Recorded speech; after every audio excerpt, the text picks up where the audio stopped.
यो विचारको लहर मात्र होइन, यो विचारको तरंग मात्र होइन, हाम्रो युगले ल्याएको उमंग पनि। किनकि अहिलेसम्मको मान्छेको इतिहासमा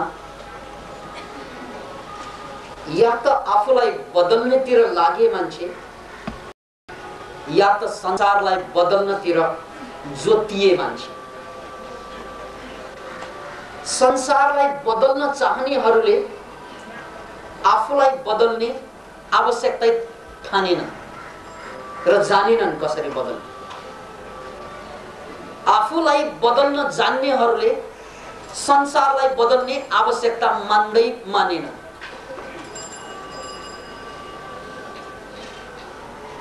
ब्रह्म सत्य, जगन मिथ्या।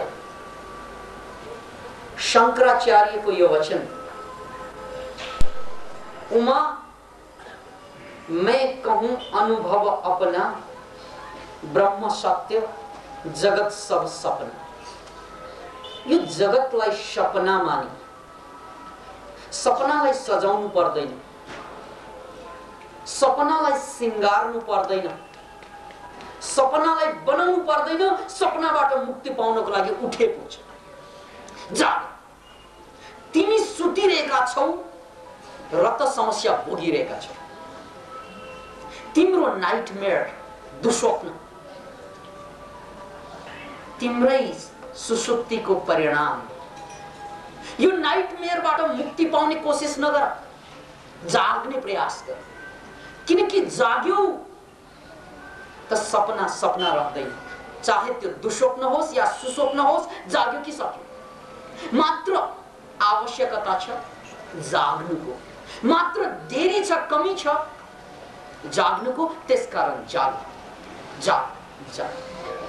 यो ज्ञानी पुरुषहरूले हामीलाई विगत 5000 वर्षभन्दा पहिलादेखि सिकाउँदै आएको प्रकार। ज्ञानी पुरुषहरूले 5000 वर्षदेखि हामीलाई भन्दै आएको कुरा याद राख्नुस्। त्यसैले हामीले बुझ्नुपर्छ।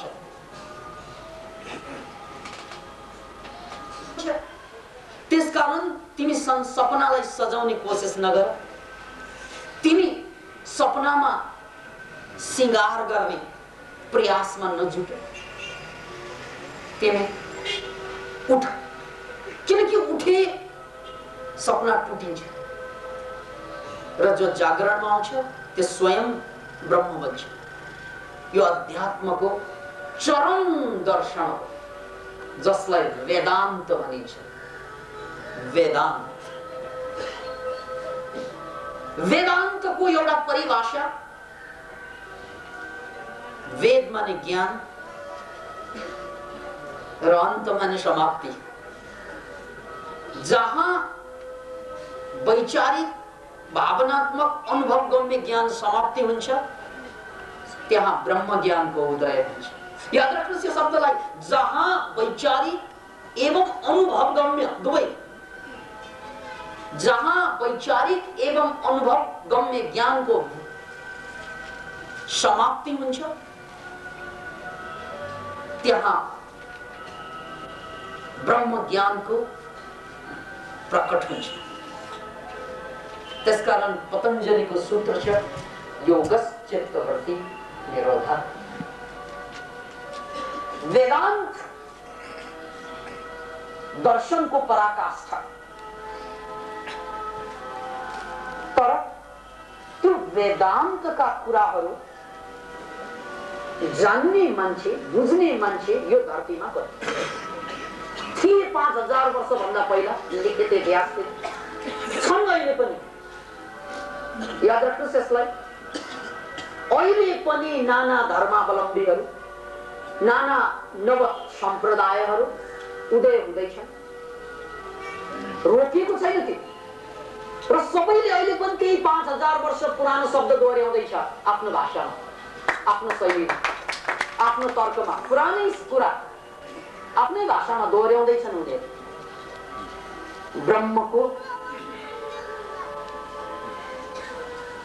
ब्रह्मको महानता, र संसारको तुच्छता। यही अध्यात्मको मूल केन्द्रीय दर्शन बनेर आइरहेको छ। अब यहाँ एकचोटि सोचौं, यी मान्छेहरू जसले अध्यात्मलाई जीवनको अन्तिम निचोड ठाने, यिनीहरूले संसारलाई बदल्न आवश्यकता ठानेनन्। किन भन्नाले संसार सपना हो, तिमी सुत्छौ र त संसार देख्छौ र त संसार भोग्छौ। तिम्रो सुताइको कारणले संसार छ, संसारको कारण तिमी भएको होइन, तिम्रो सुत्नुको कारणले संसार भएको। तिमी उठ त संसार तिम्रै साथमा विलय हुन्छ, संसार असार हुन्छ। त्यसकारण संसारबाट मुक्ति पाउनको लागि क्रान्ति गर्नु पर्दैन।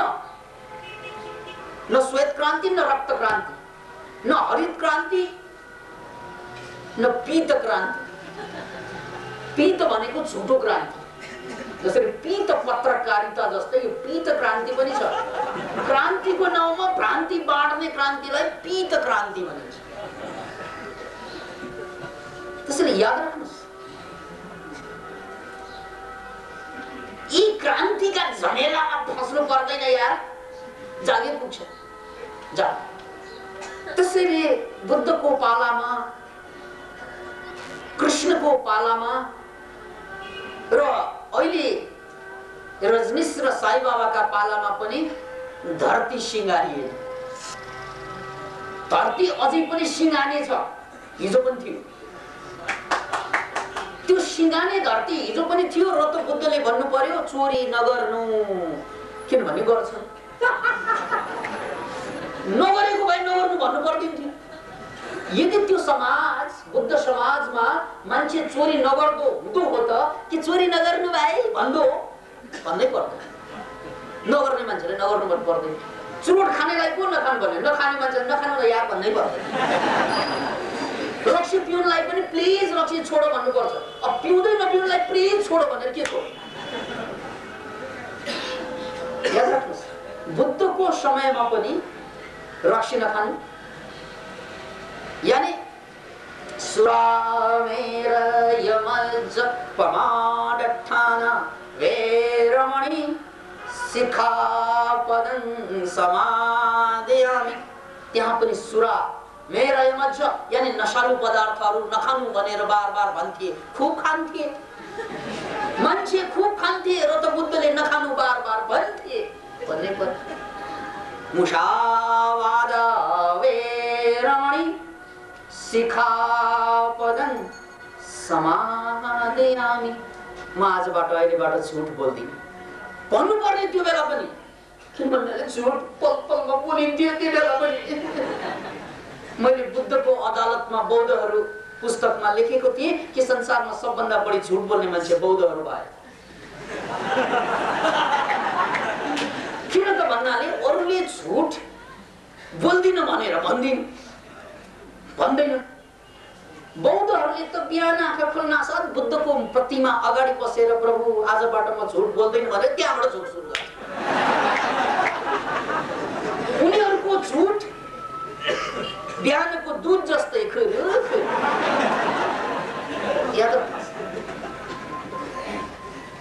बुद्धकै पालादेखिको कुरा। अनि त्यहाँ म व्यभिचार गर्दिन, त्यो पनि सूत्र छ। व्यभिचार गर्थे मान्छे र त गर्दैन भनेर कसम खा। अनि यहाँ कसम खाने, घरमा गएर जे भेटाए त्यही खाने। त्यो समाज परिवर्तन नहुनुको सबभन्दा ठुलो नमुना हुन्छ उपदेश, धर्मोपदेश। वास्तवमा धर्मोपदेश भनेको पापोपदेश हो।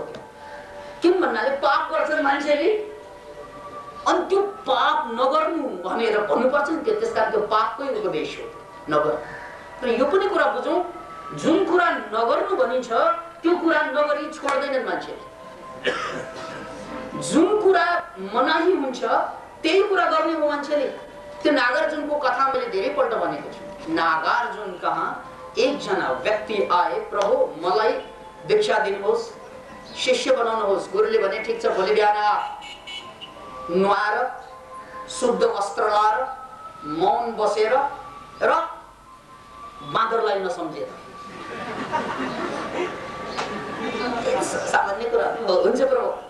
भोलि बिहान उठे, नुहाई धुवाई गरे, त्यसपछि मौन पनि बसे, किन बोल्नु हुँदैन, कसैसँग बोल्दा पनि बोलेन। लुगा सुकिलो लाए र अब म बाँदर सम्झिन्न भनेर कसम खाए।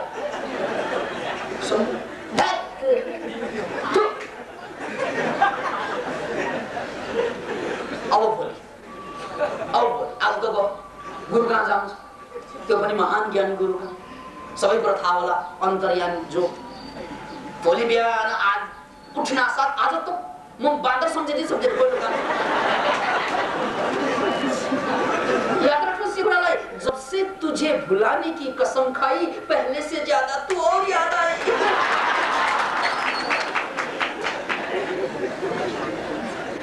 त्यसकारण जसलाई छोड्ने कोसिस गरिन्छ सबभन्दा बढी सम्झिने क्रम सुरु हुन्छ। हामीले यसरी काठमाडौँमा टोयलेटको पर्याप्तता त छैन, पर्याप्त छैनन् टोयलेट्सहरू, शौचालयहरू। पिसाब फेर्न साह्रै मन लाग्छ, खासै गरी पुरुषहरूले सम्हाल्न सक्दैनन्।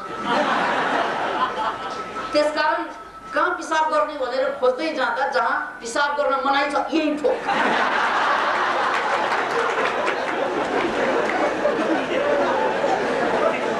किनभने पिसाब गर्न मनाइ छको मतलब यहाँ गरिन्थ्यो कुनै समय।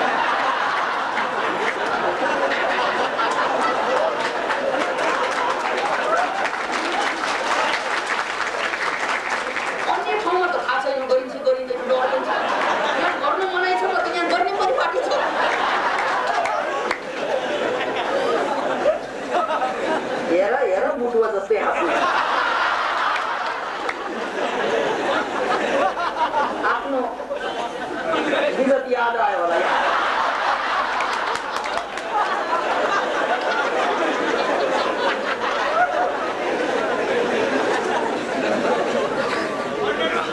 त्यसकारण उपदेश भनेको यो मानव मस्तिष्कको प्रतिकूल कुरा। नकारात्मकताको उपदेश भनेको मानव मस्तिष्कको प्रतिकूल कुरा हो। त्यो हजारौं वर्षदेखि दोहोर्याउँदै आयो र यो दोहोर्याउनुको कारणले गर्दा त्यो अपराध अहिले पनि जारी छ। नगर्नु त्यो गर्नु हुँदैन भनेपछि ए गर्न पनि मिल्छ भन्ने कुरा हुन्छ। सिगमन्ड फ्राइड सबकन्सियस माइन्डको बारेमा सबभन्दा राम्रो व्याख्या गर्ने धरतीको पहिलो व्यक्ति। उनको एउटा प्रसङ्ग छ। उनी आफ्नो श्रीमतीसँग कुनै पार्कमा जाँदै थिए, आफ्नो सानो बच्चोलाई लिएर। कारणवश भिडभाडमा पार्कमा बच्चो हराए। आफ्नो सन्तान हराएपछि दुवै भयभीत भए। त्यत्रो ठुलो पार्क कसरी भेट्टाउने?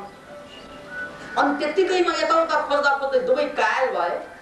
अनि सिगमन्ड फ्राइडले अन्तमा फेला नपारेपछि आफ्नी श्रीमतीलाई सोध्छन्, प्रिय, तिमीले यो पार्कमा आउँदा आउँदै बच्चालाई केही कुरा भनेका थियौ या प्रवेश गर्न साथ कोही नजानु भनेका थियौ भनेर सोधेछ।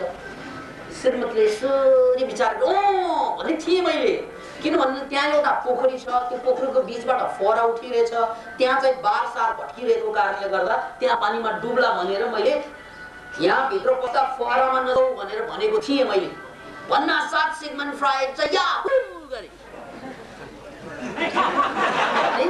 जहाँ उनकी श्रीमतीले आफ्नो बच्चालाई नजानु भनेर निषेध गरेको थियो त्यही गर त्यहाँ जान साथ बच्चालाई भेटाए।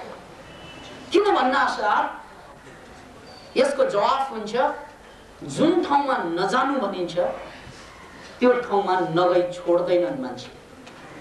त्यसकारण समाजमा अपराध बढ्नुको कारण उपदेश हो। कारण यो धरतीमा बढी उपदेश छ, त्यो उपदेशकै कारण मान्छे अपराध गर्न बाध्य हुन्छ।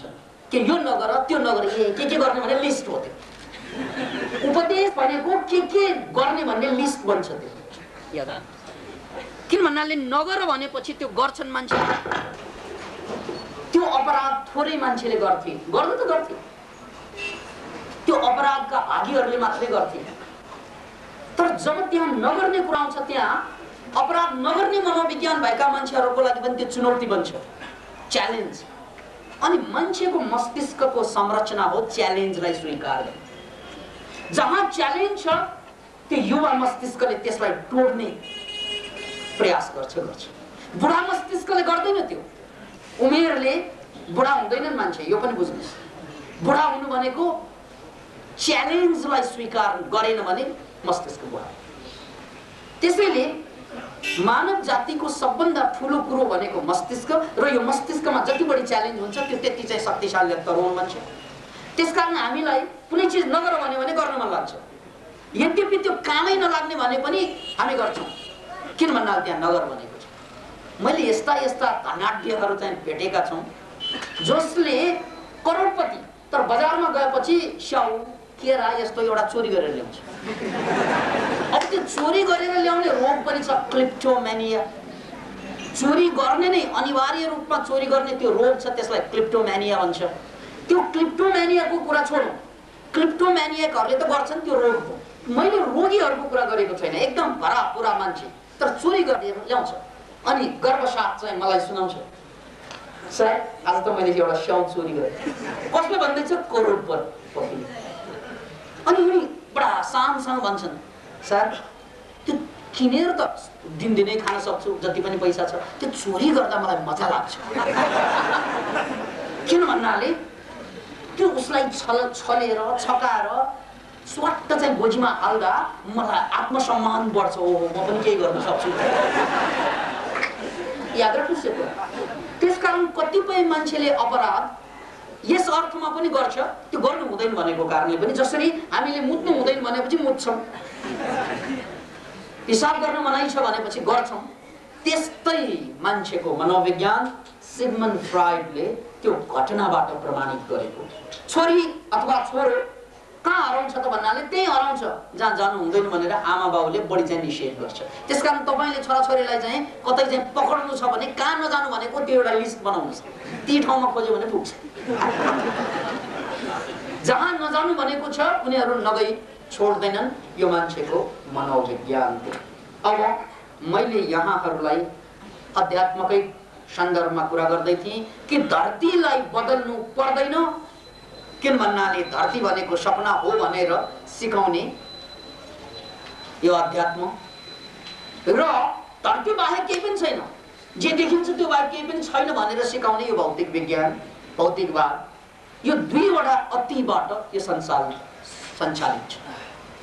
यो मानव जातिको व्यथा यसरी चर्किनुमा यही दुईवटा अतिको सबभन्दा ठुलो चाहिँ प्रभुत्व भएको छ अहिले पनि। या त हामी पुरा भौतिकवादी भनेर भएर बाँचिरहेका छौँ, या त हामी आध्यात्मिक। यसको उदाहरण सुन्नुहोस्। मार्क्सवादले आफूलाई ठाडै भौतिकवादी भनेर घोषणा गरेर आए। त्यसमा त शङ्का गर्नु परेन, उनीहरू त द्वन्द्वात्मक र ऐतिहासिक भौतिकवाद भनेर अगाडि आइरहेका छन्। त्यसकारण त्यहाँ अध्यात्मको गुन्जाइस नहुने त पुरै ठुलो कुरा भएन।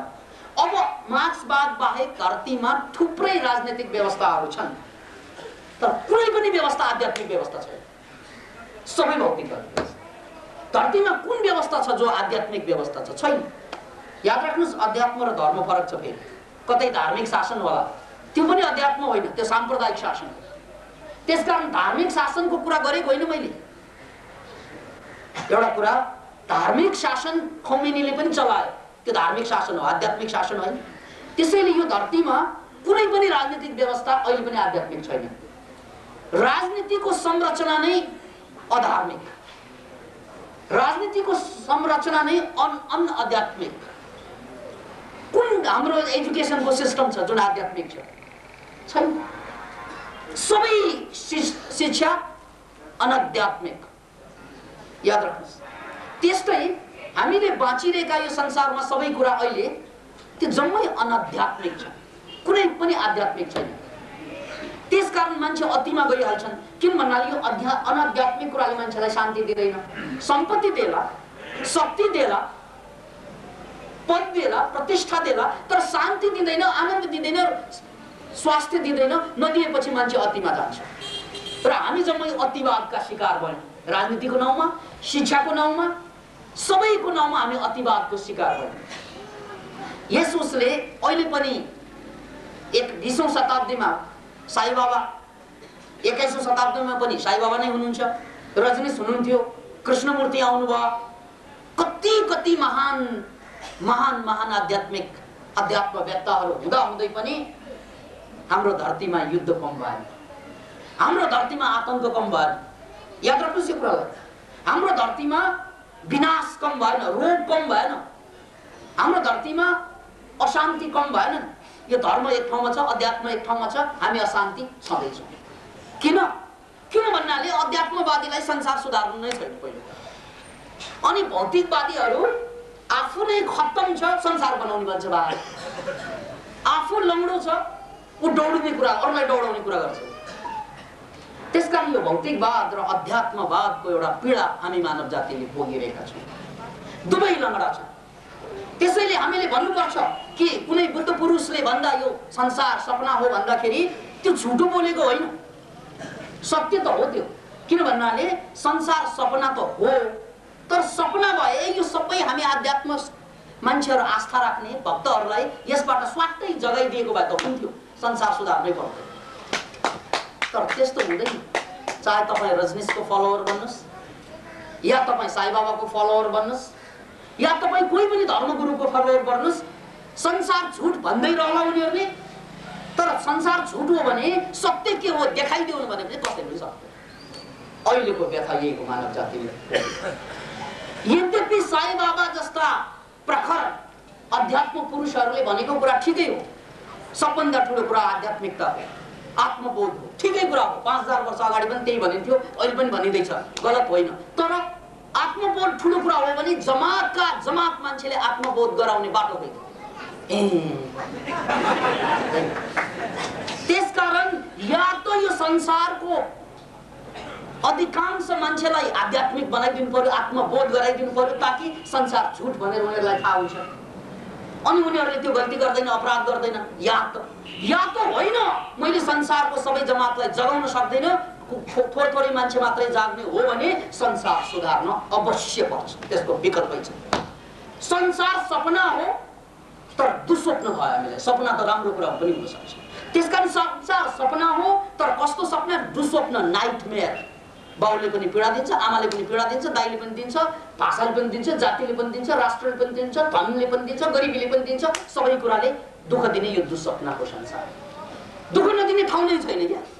यस्तो दुस्वप्न संसार बन्यो हाम्रो। त्यसकारण या त यसबाट जाग्नु पर्यो, जाग्न त सकेकै छैन, थोरै जाग्छन्। 2-4 मानव जातिको इतिहासमा 2-4 जना मान्छे औँलामा गन्न पाइन्छ, यिनीहरू जागे अरे। अनि हामी आम जनता जो जाग्न पनि सक्दैनन्, संसार बदल्न पनि सक्दैनन्, नपुंसक भएर बाँच्नु भएको। नपुंसक यस अर्थमा आध्यात्मिक हुनासाथ ऊ आफूलाई जगाउनु खोज्छ, जगाउन सक्दैन, ट्राई त गरेकै हो। अनि संसार बदल्ने त आवश्यकै छैन त्यहाँ। नभएपछि यो संसार जस्ताको तस्तै हो। त्यसकारण मैले धेरैपल्ट भन्ने गरेको छु, तपाईँ धर्मगुरु कहाँ जानुहोस्, आनन्द लाग्ला, संसार केही पनि होइन, यो झुट हो सबै। मैले बलात्कार गरेको पनि झुट, राम्रै कुरा, उसलाई राहत मिल्छ। मेरो बेवकुफी त्यो जम्मै झुट हो, जाग हस् प्रभु भनेर आउँछ। घरमा गएपछि स्वास्नीको भुर्गी खान परेपछि संसार त्यहाँ फेरि या त धर्मगुरु कहाँ बस्नु पर्यो 24 घण्टा, या त चाहिँ घरमा प्रवेश गर्न साथ श्रीमती नै धर्मगुरु जस्तो ज्ञानी हुनु पर्यो, अनि मात्रै मान्छेलाई राहत पाउँछ। अब ऊ त अफिस जानुपर्छ, त्यहाँ धर्मगुरु कहाँ जाँदाखेरि संसार आहा शान्त, केही पनि होइन, यो झुट भनेर जाने हो। हाकिमको भुर्की खानु परेपछि यो सत्य लाग्छ फेरि। यसकारण हामीले बुझ्नु पर्ने कुरा के त भन्नाले या त संसारका सम्पूर्ण मान्छे जाग्नु पर्यो, त सम्पूर्ण सक्दैन अरे, ठिक छ, अधिकांश मान्छे जाग्नु पर्यो, मुक्त हुनु पर्यो, इनलाइटेन्ड हुनु पर्यो। या त यो सपना नै सही, दुस्वप्नलाई सुस्वप्नमा बदल्नु पर्यो, ताकि हामी सुत्दाखेरि पनि आरामसँग सुत्न पाऊँ, ताकि यो जिन्दगीलाई आरामसँग गुजार्न पाऊँ। यसरी कन्फ्युजनमा गुजार्न नपरोस्, यसरी पीडामा गुजार्न नपरोस्। त्यसकारण अहिलेसम्मको दुईवटा अतिवाद भनेको यही हो कि आध्यात्मिकहरूले संसारलाई बदल्ने कुरा गरेनन् र भौतिकवादीहरूले संसार बाहेक केही पनि देखेनन्। यो दुईवटाको बीचमा हामीले देखेको तेस्रो बाटो भनेको मनोक्रान्ति। त्यसैले हामीले के भन्दैछौँ भने संसारलाई बदल्नु जरुर छ, तर सबभन्दा पहिला आफूलाई बदल्नु पर्छ। आफूलाई बदल्ने परिपाटी यहाँ छैन। के भन्नाले आफूलाई बदल्नेहरू संसार बदल्न चाहँदैन। डाका फटा चोर संसारमा कतै नबिकेका मान्छेहरू राजनीतिमा गएर शासन गर्न थाल्छन् अधिकांश। अनि ज्ञानी महापुरुष शक्तिशाली मान्छे मुक्त पुरुष चाहिँ बिहारमा मन्दिरमा मस्जिदमा बसेर टुक्क ल्याएर मूर्ति जस्तो बस्छ। त्यसैले या त यो ज्ञानी पुरुषहरू संसारमा आउनु पर्यो, या त यो सांसारिक जुन सत्ताधारीहरू छन् नि यिनीहरूलाई चाहिँ ज्ञानको लागि चाहिँ पठाइदिनु पर्यो। दुई मध्ये एउटा त हुनु पर्यो। या त उनीहरूलाई तानेर आध्यात्मिक बनाइदिनु पर्यो, या त आध्यात्मिकहरू चाहिँ त्यहाँ लगेर पठाइदिनु पर्यो। आध्यात्मिकहरू मुक्त भएर फिटिकै चल्ने होइन, फिटिकै नचल्ने। अनि जो मूर्ख केही पनि जान्दैनन्, रोगी पीडित, उनीहरू ओहो साह्रै क्रियाशील जनपरिचालन गर्दै हिँड्दैछन्। जनपरिचालन त्यो जसलाई केही पनि थाहा छैन उनीहरू एकदम क्रियाशील छन्, जसलाई सबै थाहा छ उनीहरू चाहिँ एकदम ढुङ्गा जस्तै बस्छन्। त्यसकारण अहिलेको संसार यो 20औं शताब्दीबाट 21औं शताब्दीको मुक्ति भनेको यो साह्रै क्रियाशील बन्ने बेवकुफहरूलाई ज्ञानको मार्गमा लग्नु पर्यो र जो ज्ञानको मार्गमा आइसके मूर्ति जस्तै बसे उनीहरूलाई संसारमा तान्न सक्नु पर्यो। अनि मात्रै संसार चाहिँ बदलिन्छ। हामीले देखेको कुरा मनोक्रान्तिको यही हो। यो कुरा दर्शन चिन्तनको कुरा भयो। अब मैले यसलाई विज्ञानसँग जोड्नुपर्छ। किन भन्नाले मनोक्रान्ति अभियानमा विज्ञान भएन भने यसको कुनै अर्थ रहँदैन। अब म तपाईलाई साइन्टिफिक रिसर्चले के भन्छ त्यो कुरालाई अलिकति जोडेर पहिलो चरणको कार्यक्रमको टुङ्गोतिर लाग्छु। संसारको सबभन्दा नाम चलेको युनिभर्सिटी मध्ये एउटा हो हार्वर्ड युनिभर्सिटी। हार्वर्ड युनिभर्सिटीमा सन् 1920 को दशकमा मैकडोगाल भन्ने एकजना साइन्टिस्टले एउटा अद्भुत परीक्षण गरेका थिए। उनको नाम हो मैकडोगाल। उनको काम के थियो त भन्नाले गिनी पिग्सलाई उनीहरूको क्षमता र उनीहरूले भविष्यमा पार्ने प्रभाव र त्यसबाट मानव जातिले के फाइदा लिन सक्छ भन्ने खोजमा एउटा अद्भुत खोज गरेका थिए 1920 को दशकमा। गरे के त भन्नाले उनले एक जमात मुसालाई एउटा ठुलो पानीमा तर अँध्यारो पानीमा मुसालाई छोडिदियो। अब त्यो अँध्यारो पानीमा पौडी खेल्दै, खास त मुसाको जात त पौडी खेल्ने जात त होइन, माछा त होइन मुसा। अब उसले पौडी खेल्दै त्यहाँबाट फुत्कनु पर्छ, उम्कनु पर्छ, जहाँ कि एउटा मात्रै दुलो छ त्यहाँबाट फुत्कने। त्यसरी उनले वर्षौं गरेको एक्सपेरिमेन्टबाट के फेला पार्यो भने त्यो अन्धकार पानीमा मुसाहरूले आफ्नो बाटो पाउनको लागि कम्तीमा पनि 200 पटक मिस्टेक गर्छन्। यसलाई नोट गर्नुस्, 200 पटक मिस्टेक पछि लास्टमा गएर बल्ल चाहिँ ठाउँमा पुग्छन् र भाग्छन्। किनभने पानी अनन्त धेरै टाढासम्म गयो त्यहाँ होइन भने अँध्यारो हो कि होइन, फेरि फर्केर आयो, गयो फेरि अब कहाँ फेरि फर्केर आयो। यसरी भ्रममा पारिदिए मुसा, बाहिर जान सकेन। अँध्यारो अब गएको हो कि होइन, लक्ष्य छ कि छैन, पाल छ कि छैन, त्यहाँबाट भाग्न सकिन्छ कि सक्दैन केही पनि थाहा छैन। उनीहरूलाई रुमल्लाई दिए। जसरी हामी मानव जातिलाई 5000 वर्षदेखि यो प्रयोग त गर्दैछन् 5%ले, त्यही प्रयोग यो वैज्ञानिकले मुसामाथि गरे कि खालि भ्रममा मात्रै पर्ने। अनि मिस्टेक गर्दा गर्दा गर्दा पाल फेला परिन्छ, मुसा त भागिन्छ। तर मानव जातिले मिस्टेक गर्दा गर्दा गर्दा जब उसलाई बाँच्ने तरिका आउँछ यमराजले चाहिँ बोलाउँछ। त्यसकारण एकजना कविले बडो मार्मिक भाषामा भने, जब जीवन खत्म हुआ तो जीने का ढंग आया। जब जीवन खत्म हुआ तो जीने का ढंग आया, जब गाड़ी निकल चुकी मुसाफिर घर से बाहर आया। मानव जातिको व्यथा त मुसाको भन्दा चर्को यहाँ किन भन्नाले हामी ट्रायल एन्ड एरर बेसिसमा बुझ्दै जाँदै जाँदै जाँदै परिपक्व भएपछि ए परिपक्व मान्छे मलाई पनि खाँचो छ भनेर यमराजले बोलाए। अनि काँचा काँचा मान्छेहरू संसार सुधार्नको लागि नारा लगाउँदै जुलुस लगाउँदै के गर्दै चाहिँ हिँडिरहेका हुन्छ। याद राख्नुहोस्। अब योभन्दा अद्भुत कुरा यो मुसाको दोस्रो जेनेरेसनमा पुग्दा त्यसका सन्तानहरूलाई जुन मुसाले चाहिँ 200 पल्ट मिस्टेक गरेर बल्ल पाल फेला पारेका भाग्न सफल भएका मुसाहरूका सन्तानलाई फेरि पानीमा लगेर छोड्यो। तर अब सुन्नुहोस् एउटा अनौठो कुरा, सबभन्दा अनौठो कुरा, ती मुसाहरूले 200 पटक मिस्टेक गरेर पाल फेला पारेनन्, भाग्न सफल भएनन्, 20 पटक मात्रै मिस्टेक गरे। Can you imagine it? जहाँ कि त्योभन्दा पहिलो जेनेरेसनले 200 पटक मिस्टेक गरेर बल्ल बच्न सफल भए, तर त्यसपछिका जेनेरेसन बढी चलाक, बढी बुद्धिमान भए। जबकि उनीहरूले केही गरेको होइन, अनुभव आमाबाउले गरे, तर ज्ञान चाहिँ छोराछोरीमा सरे। Can you imagine it? त्यसकारण याद राख्नुहोस् कि तपाईँ हामीले पनि जथाभावी खानी जथाभावी बाँच्नाले तपाईँ त बर्बाद भयो, त्यो तपाईँले नै देखिरहनु भएको कुरा। अब जसको आबादीको लागि घुस खाएर बेइमानी गरेर जे गरेर कमाउनु भयो उनीहरू तपाईँभन्दा बेसी बर्बाद हुन्छन्। किन भन्नाले तपाईँले बर्बादीको कहानी सुरु गर्नु, त्यो जिन्सबाट पास हुन्छ, तपाईँको जिन्सबाट आफ्ना छोराछोरीमा पास हुन्छ।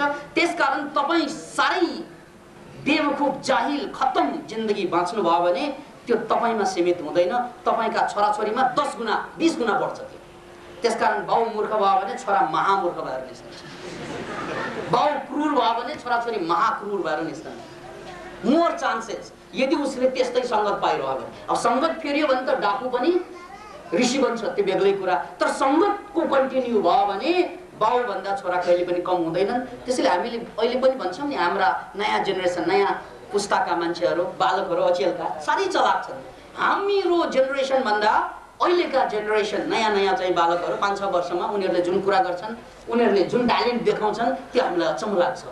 संसारभरिमा, नेपालमा मात्रै होइन, नेपालमा पनि अहिलेको जेनेरेसनहरू जति चलाक छ हिजोको जेनेरेसन त्यति चलाक थिएन। किन भन्नाले बाउ आमाले गरेको जति पनि प्रगति हो त्यो जम्मै प्रगति नचाहिँदो पाराबाट, नजानिदो पाराबाट छोराछोरीमा हस्तान्तरण हुँदो रहेछ जिन्सको माध्यमबाट। यो एउटा निष्कर्ष निकाल्यो। त्यसपछि यो एक्सपेरिमेन्टको कन्टिन्युएसन गर्ने अर्का विश्वविख्यात वैज्ञानिक हो डाक्टर रुपर्ट सेल्ड्र्याक। डाक्टर रुपर्ट सेल्ड्र्याकले एउटा अझै नौलो कुरा यसमा थप्नु भयो, पत्ता लगाउनु भयो। त्यो के त भन्नाले जिन्सबाट सर्नु त एउटा कुरा हो, जिन्सै चाहिँदैन। यदि एक जमात मुसालाई यसरी धोका दिई फसाइयो, 200 पल्ट ऊ मिस्टेक गर्छन् भने उनका सन्तानलाई मात्रै सजिलो हुने होइन कि त्यो जातको सम्पूर्ण मुसा, सम्पूर्ण संसारका मुसालाई सजिलो भयो। Can you imagine?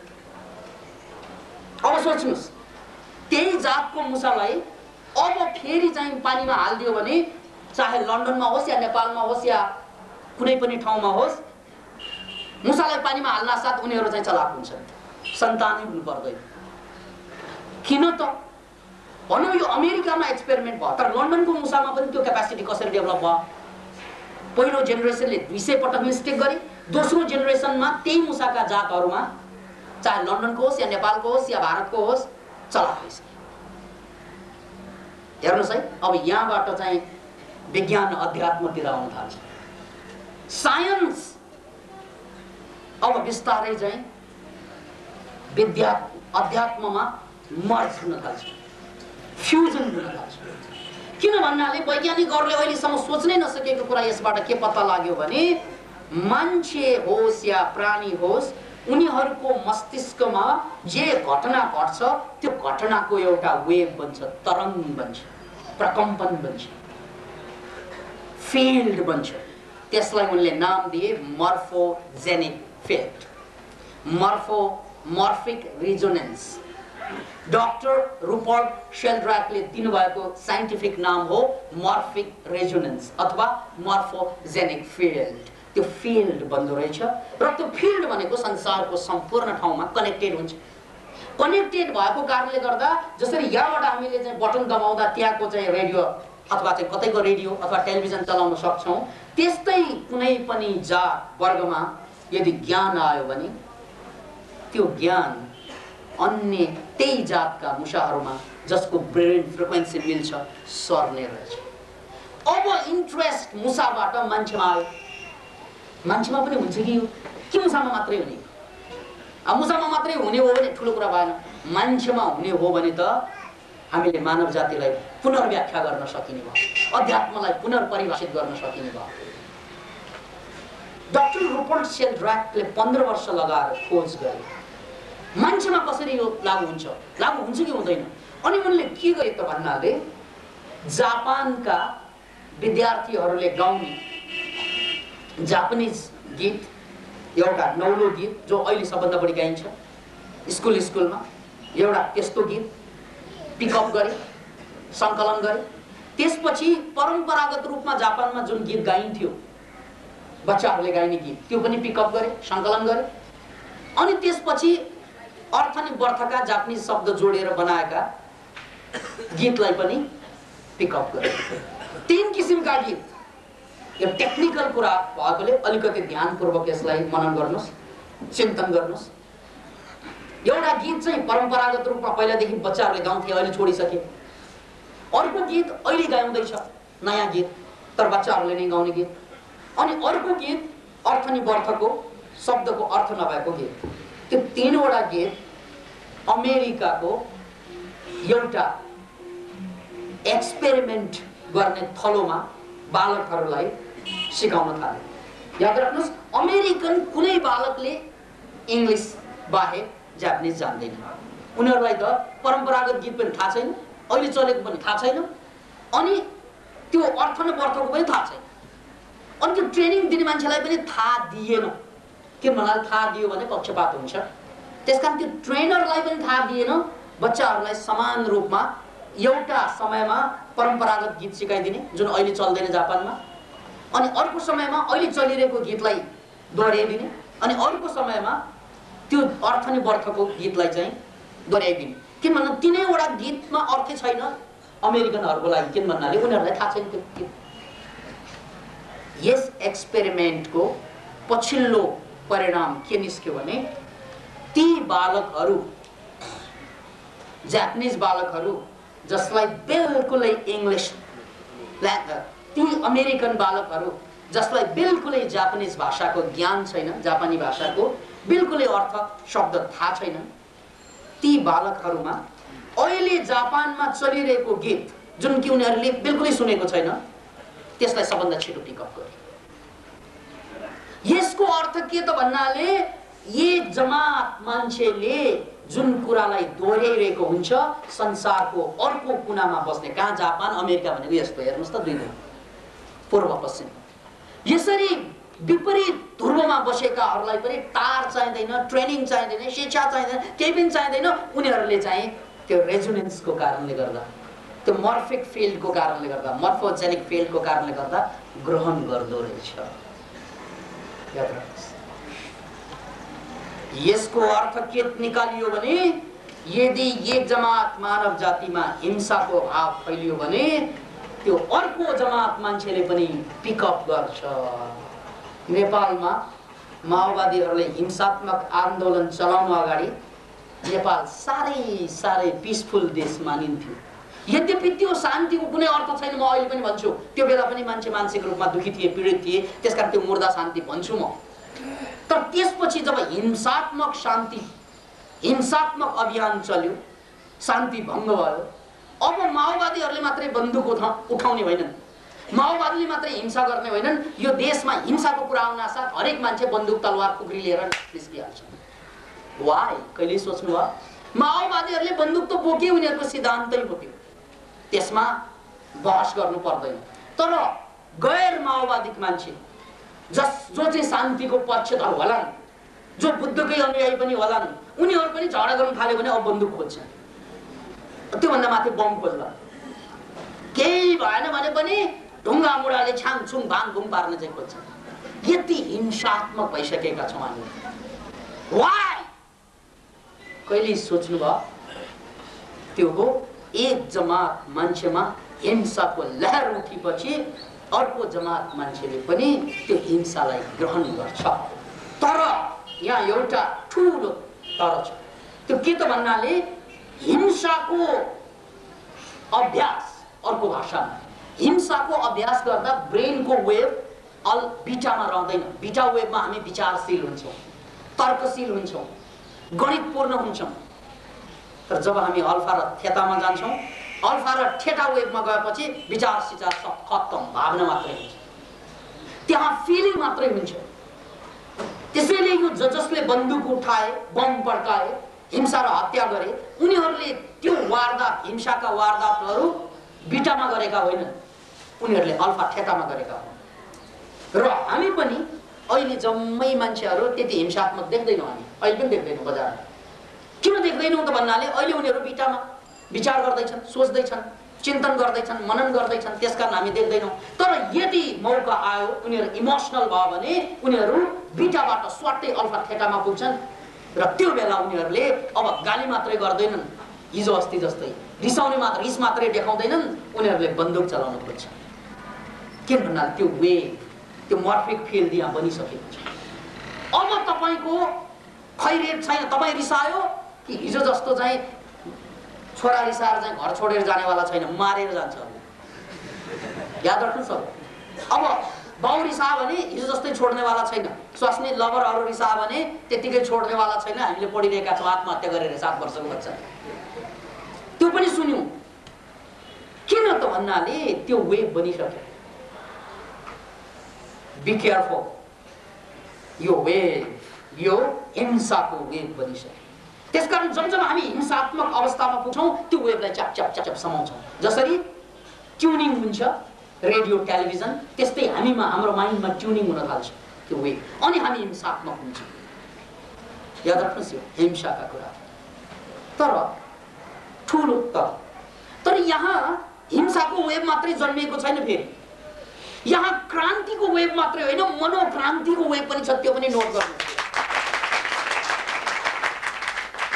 त्यसैले तपाईँ अलिकति शान्तपूर्ण, अलिकति आनन्दपूर्ण, अलिकति अन्तर मौनमा डुब्ने अभ्यास गर्न साथ यो मनोक्रान्तिको वेगले पनि समाउँछ। त्यसैले या त तपाईँ बिग्रेर साह्रै हिंसात्मक बन्नुहुन्छ, क्रूर बन्नुहुन्छ, या त तपाईँ साह्रै सप्रिएर आफ्नै क्रान्तिको लागि, मनको क्रान्तिको लागि तयार हुन्छ। त्यसका सबै नमुना, त्यसको सबभन्दा ठुलो उदाहरण यहाँ बसिरहनु भएका यो हजारौंको मानिसहरू। यहाँ कसरी आए यस्ता युवाहरू? त्यतिकै आएका होइन। यहाँ जम्मा हुनुभएका तपाईहरू हरेक हप्ता फेरिन्छन् आधा जति, विभिन्न गाउँ ठाउँ देश अझ विदेशबाट आउँछन्। किन आइरहेका छन् त भन्नाले त्यो वेभले यिनीहरूलाई छोडेको छैन। त्यसैले यहाँ हिंसाको वेभ पनि छ र यहाँ मुक्तिको वेभ पनि चलिसकेको छ। नेपालमा दुईवटा कुरा एकैसाथ चल्नु नेपालको इतिहासमा पहिलो पटक। के त एउटा जनक्रान्तिको आवाज र अर्को मनोक्रान्तिको प्रयास। यो दुईवटै वेभ बनिसकेको छ र यो वेभकै परिणाम हो कि हामी भन्दैछौँ पानी यो सल्किँदैछ, ढुङ्गा यो पग्लिँदैछ, आँखा उघारी हेर नेपाल बिग्रिँदैछ। अब यहाँ दुई पनि चान्स। आँखा बन्द गर्ने हो भने नर्कतिर जाने बाटो पनि छ। हिजो भन्दा बढी चाहिँ साफ सुथरा छ यो नर्कको बाटो, वाइडनिङ छ। आँखा बन्दै गर्ने हो भने, आँखा खोल्ने हो भने हिजो भन्दा बढी चान्स छ मुक्तिको लागि। हिजो भन्दा बढी चान्स छ कि नेपाल संसारको त्यो देश हुन सम्भव छ जसले कि संसारभरका राजनीतिक व्यवस्थामा मनोक्रान्ति मुखी बनाउने सन्देश पठाउने हामी जर्ज बुश जस्ता मान्छेदेखि लिएर संसारका सबै शक्तिशाली मान्छेहरूले या त मनोक्रान्ति चरित्र ल्याउनु पर्यो, आफूलाई बदल्नु पर्यो, या त बदलेकाहरूले जर्ज बुश जहाँ बस्छन् त्यहाँ बस्नु पर्यो। अब यो चिठी लेख्नु पर्दैन, तपाईले इन्टरभ्यू दिनु पर्दैन। त्यसको लागि तपाईको खोपडीमा त्यो वेभ उठे पुग्छ। याद राख्नुहोस्, त्यो मुसाबाट यही कुरा सिक्नुहोस् कि हाम्रो खोपडीमा हामीले खोजेको अध्यात्मको अनुभव र विज्ञानको ज्ञान भएका मान्छे राजनीतिमा जाउन्। याद राख्नुहोस्, फेरि अध्यात्मको गहिरो अनुभव, विज्ञानको ज्ञान भएका, अध्यात्मको गहराई र विज्ञानको उचाइसँग जोडिएका मान्छे राजनेता बनुन् अहिलेको राज। र त्यो बेला, जुन बेला यस्ता राजनेता धरतीमा अवतरित हुन्छ, यो धरतीको कलियुग पूर्णतया समाप्त हुन्छ। त्यसकारण यो प्रकरणलाई बदल्नै पर्छ र यो बदल्ने क्रम सुरु भइसकेको छ। मात्र तपाईँ हामीले दिल खुला राख्ने हो, लुगा होइन दिल खोल्ने। बस म पहिलो चरणको कुरा यहाँ टुङ्ग्याउँदैछु।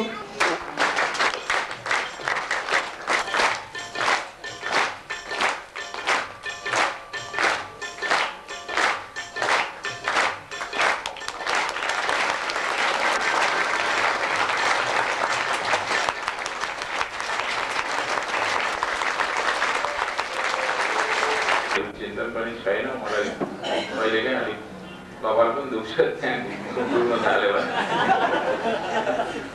साहित्यमै बसेर साधना गरिरहन्छु म, साधना गरिरहन्छु। अनि त्यहाँ अरूले बाधा दिएको पनि उति मन पर्दैन। अब मैले यहाँ परम्परागत नियम पालन गरिनँ, त्यसको निम्ति म क्षमा याचना गर्छु। परम्परालाई त मान्नै पर्छ। सुरु गरौँ है। आदरणीय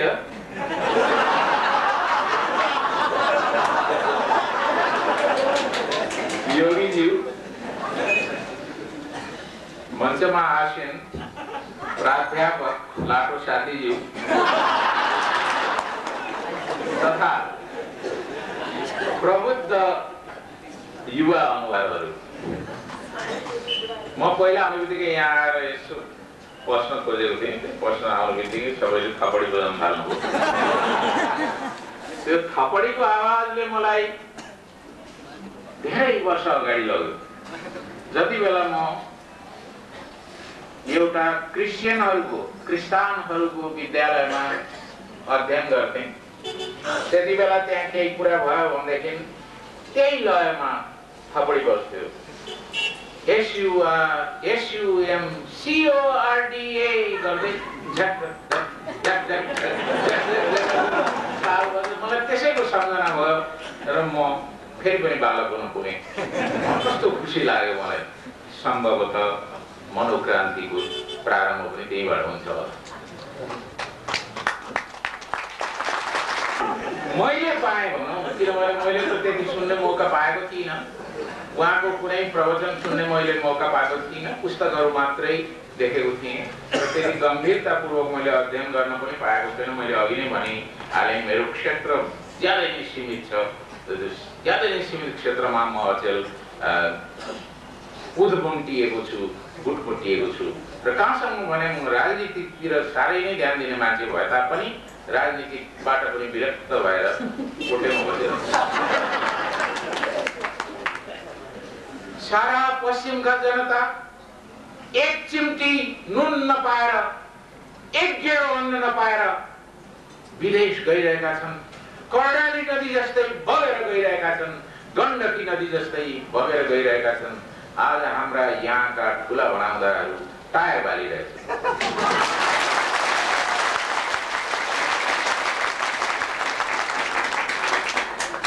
योगीज्यूबाट आज्ञा भए जस्तै यिनीहरूलाई जनतासँग कुनै मतलब छैन। यिनीहरूलाई खुसी भए पुग्छ। यिनीहरूलाई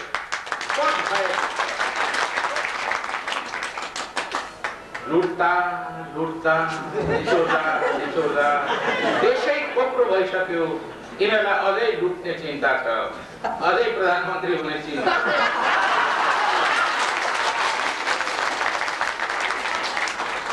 राणा शासनको पतनपछि यस देशमा कोही पनि बुद्धिमान मान्छे प्रधानमन्त्री भएन।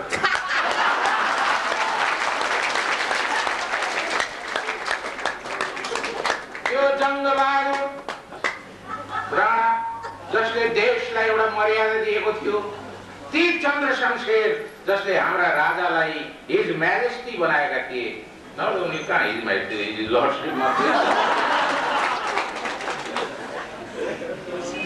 ती चन्द्र शमशेर जसले चाहिँ नयाँ शिक्षा सुरु गरे, त्रिचन्द्र कलेज सधैँ गएन।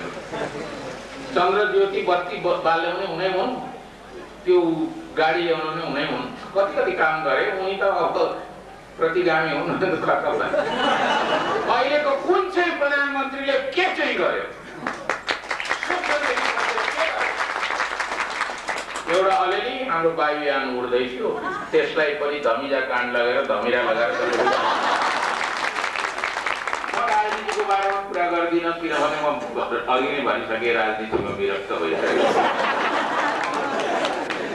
साहित्यको मान्छे यसो कसैले केही कविता लेख्यो भने उहाँ कविता लेख्नुहुन्छ, कविता लेख्यो, कसैले उपन्यास लेख्यो भने, निबन्ध लेख्यो भने त्यसलाई चाहिँ यसो व्याख्या स्याख्या गर्ने मान्छे मात्रै हुँ। म अलिअलि शिक्षामा पनि बसेको मान्छे हुँ, तर मलाई शिक्षामा त्रिभुवन विश्वविद्यालयमा पनि म टिक्न सकिनँ।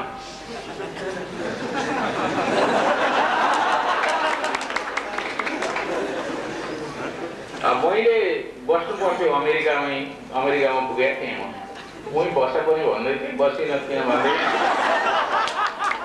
आफ्नो देशै राम्रो हो। हिमाल भनेर आएँ, अघि योगीज्यूबाट पनि ऊ भयो नि, आज्ञा भयो, यो के अरे हामीले हिमाललाई हेर्नुपर्छ, हामीले प्रकृतिलाई हेर्नुपर्छ, प्रकृति नै सबै कुरा हो, रुखहरू नै सबै कुरा हुन् भनेर जो आज्ञा भयो नि, त्यसलाई म पूर्णतः समर्थन गर्छु। एकजना मान्छेलाई राम्रोसँग सास फेर्नलाई 5 वटा रुखको आवश्यकता पर्छ। अहिले हाम्रो काठमाडौँमा भएका रुखहरू पनि ढालिँदैछ, जङ्गल त मासिएरै गयो। जुन देशमा रुख ढालिन्छ, जुन सहरमा रुखहरू काटिन्छन्, त्यो देशमा मान्छे नै काटिएको हो। त्यो देश कहिले पनि अगाडि बढ्न सक्दैन। र प्रकृतिको मायामा हामी छौँ भनेदेखि हामी प्रकृतिसितै बस्नुपर्छ, किनभने हामी पनि प्रकृतिकै अङ्ग हौँ। हामी आफूलाई ठानौँ हामी प्रकृतिकै अङ्ग हौँ भन्यो भने अनि मनोक्रान्ति त्यहीँबाट सुरु हुन्छ र हामी आफूलाई बदल्नतिर लाग्छौँ। र साह्रै नै राम्रो लाग्यो मलाई त यो यस्तो किसिमको व्याख्या मैले कता कता कल्पनासम्म त गरेको थिइनँ होला। तर यति राम्रोसँग व्याख्या भयो जसले गर्दाखेरि म आफैलाई पनि परिवर्तित गर्नेतिर थिएँ। त अब केही गर्न सकिने रहेछ भन्ने लागेको थियो, समाजलाई बदल्न सकिने भन्ने लागेको थियो। तर अहिले चाहिँ मलाई चाहिँ मनोक्रान्ति गरेपछि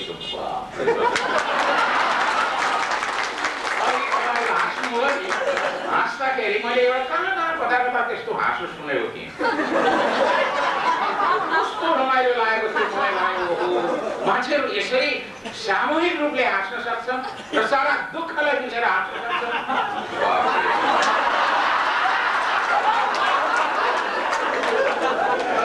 हात पनि हल्लाई हल्लाई शरीर थर्काइ थर्काइ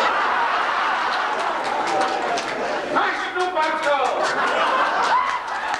हुनु हुँदैन। आज हामीलाई यिनीहरूले रुवाइरहेका छन्, बाहिरका नेताहरूले, हामी रुनु हुँदैन, हाँस्नु पर्छ। हामीमा त्यो शक्ति छ, ऊर्जा छ, जुन ऊर्जाले हामी यो संसारलाई बदल्न सक्छौँ। यो भावना हो भनेदेखि त मलाई कस्तो लाग्छ भने आज म 70 वर्ष टेक्न खोज्दैछु, मलाई अहिले भर्खरको 7 वर्षको युवा जस्तो लाग्छ।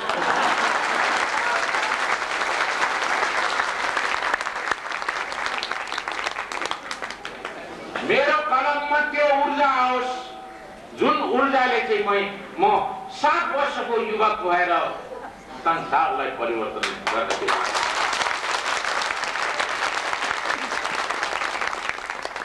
आज म ठगिएँ भने, आज म निभाइरहेँ भने यिनीहरूले हामीलाई सोधतर्फ बिउजनु पर्छ। बिउजनले चाहिँ सबभन्दा ठुलो मनोक्रान्ति हो, मनकै क्रान्ति गर्छ। अब मैले के बुझेँ त्यही भने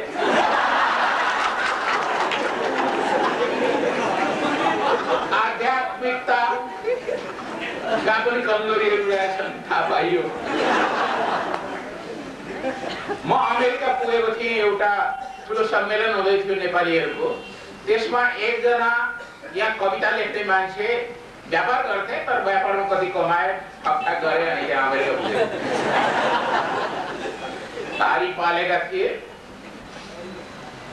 खाडीको एउटा लामो कुर्ता लगाएका थिए, सुरुवाल लगाएका थिए, दाढी पालेर केस पनि बुझु बुझु भयो। मैले त चिन्दै सकिनँ, परबाट आएँ, मैले त नमस्ते पनि गरिनँ, चिनेको भए गर्नु।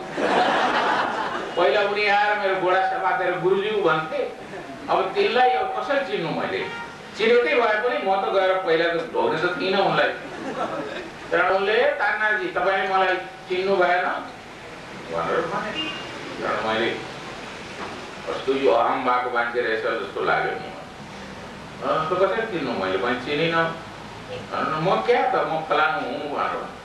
ए तपाईँ त ठुलै जोगी कहिले त्याग गर्नु? यस्तो त्यागी भएर बस्नु भयो अमेरिकामा नै यस्तो लुगा लगाएर के हो?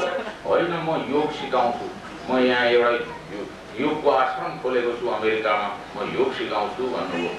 कस्तो योग सिकाउँछु? किन सिकाउनु योग? योग भने के हो भने उहाँले भन्नुभयो योग भनेको त्यो व्यायाम हो, शरीरलाई राम्रो फुर्तिलो बनाउने व्यायाम हो। त्यति हो त योग भनेको। हेर्नुहोस् म त योगी सोगी होइन, योग पनि जान्दिनँ, तर तपाईँले भनेको कुरा चाहिँ म विश्वास गर्दिनँ। तपाईँ त पट मूर्ख पो हुनुहुँदो रहेछ भने। धेरै मानिसहरू थिए, उनीहरू छक्क भए, किन उनी त स्वामी भइसक्यो। स्वामी भनेर बाबा स्वामी भएर। त्यहाँबाट मैले भने योग भनेको त शरीरलाई बदल्ने मात्रै त होइन, त्यसले मनलाई पनि बदल्नुपर्छ नि त। मनलाई नै बदल्नु त पहिलो यो सूत्रमै लेखेको छ होइन, योगा चित्तवृत्ति निरोध भनेर त लेखेकै छ त। चित्तवृत्तिलाई नै बदल्न सक्नुहुन्न भने त्यो के गर्नुहुन्छ तपाईँ? शरीर बदल्न त एकदम उफ्री एक्सर्साइज, मिलिट्री एक्सर्साइज गरे भयो, सैनिक अभ्यास गरे भएको नै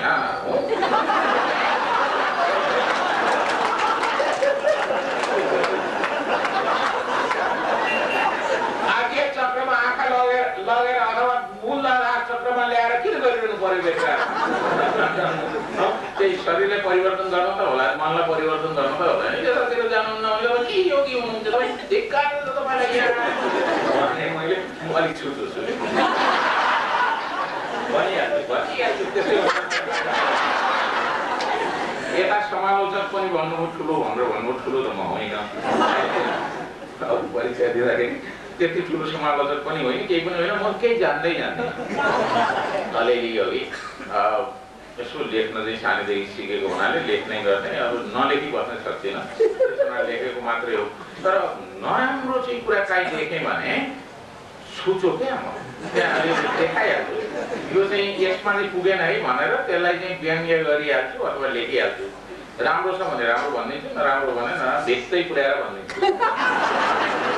त्यो भित्तै पुर्याएर भन्ने हुनाले मान्छेहरू मलाई छुचो भन्छन्, उदि यो कस्तो बदमास होला यो फटा, योसँग सङ्गत गर्नु पनि बेकार छ, किनभने यसले चाहिँ मन पराउँदैन भन्ने मिलनसार छैन भन्ने चाहिँ मान्छेहरूलाई पर्दो रहेछ। अनि सबै छुचामा नमरेको भएको छु। तर म छुचो छ कि छैन त्यो चाहिँ म जान्दिनँ। सत्यको पक्षमा छु म, र असत्यको पक्षमा चाहिँ मेरो बुवा नै यहाँ आए पनि म उहाँलाई छोड्दिनँ। मैले त्यस्तो गरेको पनि छु ठाउँ ठाउँमा। र तपाईँहरू पनि मनोक्रान्तिलाई अगाडि बढाउनुहुन्छ भने आफूलाई बदल्नुहोस् र जो बदमास छ त्यसलाई नछोड्नुहोस्। आफ्नो उसबाट औगातबाट मान्छेले आफ्नो औगात अनुसार काम गर्नुपर्छ। तपाईँ व्यापारी हुनुहुन्छ भने व्यापारमा तपाईँ मनोक्रान्ति गर्नुहोस्। यदि विद्यार्थी हुनुहुन्छ भने विद्यार्थी भएर मनोक्रान्ति गर्नुहोस्। राजनीतिमा हुनुहुन्छ भने राजनीतिमा मनोक्रान्ति गर्नुहोस्।